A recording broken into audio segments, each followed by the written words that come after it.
ചുവടുമാറ്റം ബി.ജെ.പിയിലേക്കോ? വീണ്ടും കോൺഗ്രസ് യോഗത്തിൽ നിന്ന് വിട്ടുനിന്ന് ശശി തരൂർ എം പി. തുടർച്ചയായി രണ്ടാം തവണയും കോൺഗ്രസിന്റെ സുപ്രധാന യോഗത്തിൽ നിന്ന് വിട്ടുനിന്ന് ശശി തരൂർ എം പി. പാർലമെന്റിന്റെ ശൈത്യകാല സമ്മേളനവുമായി ബന്ധപ്പെട്ട് സോണിയാഗാന്ധിയുടെ നേതൃത്വത്തിലുള്ള കോൺഗ്രസിന്റെ തന്ത്രപരമായ ഗ്രൂപ്പിന്റെ യോഗത്തിൽ നിന്നാണ് പാർട്ടി അംഗവും എം പിയുമായ ശശി തരൂർ വിട്ടുനിന്നത്.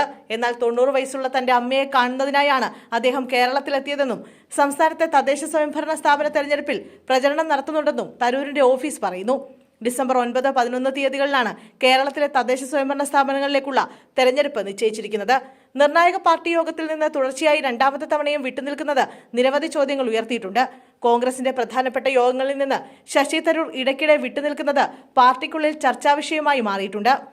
അടുത്തിടെ SIR-നെ കുറിച്ച് ചർച്ച ചെയ്യാൻ വിളിച്ച യോഗത്തിലും തരൂർ പങ്കെടുത്തില്ല. അനാരോഗ്യം ചൂണ്ടിക്കാട്ടിയാണ് ശശി തരൂർ SIR വിഷയത്തിൽ കോൺഗ്രസ് യോഗത്തിൽ നിന്ന് വിട്ടുനിന്നത്. എന്നാൽ ഇതിന് ഒരു ദിവസം മുമ്പ് പ്രധാനമന്ത്രി മോദിയുടെ പരിപാടിയിൽ അദ്ദേഹം പങ്കെടുക്കുകയും ചെയ്തിരുന്നു. ഇത് നിരവധി കോൺഗ്രസ് നേതാക്കളെ ചൊടിപ്പിക്കുകയും ചെയ്തു. പ്രധാനമന്ത്രി നരേന്ദ്രമോദിയെ പ്രശംസിക്കുന്ന പോസ്റ്റുകൾ അദ്ദേഹത്തിന്റെ ഇൻസ്റ്റഗ്രാം അക്കൗണ്ടിൽ മുമ്പും പ്രത്യക്ഷപ്പെട്ടിട്ടുണ്ട്. തുടർന്ന് പ്രധാനമന്ത്രി മോദിയെക്കുറിച്ചുള്ള അദ്ദേഹത്തിന്റെ പരാമർശങ്ങൾക്ക് പിന്നാലെ മറ്റ് പാർട്ടി നേതാക്കൾ തരൂരിനെ രൂക്ഷമായി വിമർശിച്ച് രംഗത്ത് വന്നിരുന്നു.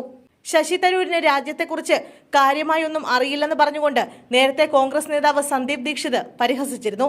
മോദിയുടെ നയങ്ങൾ ഇഷ്ടമാണെങ്കിൽ നിങ്ങൾ അത് സ്വീകരിക്കണമെന്നും വെറുതെ എന്തിനാണ് കോൺഗ്രസിൽ തുടരുന്നതെന്നും സന്ദീപ് ചോദിച്ചു.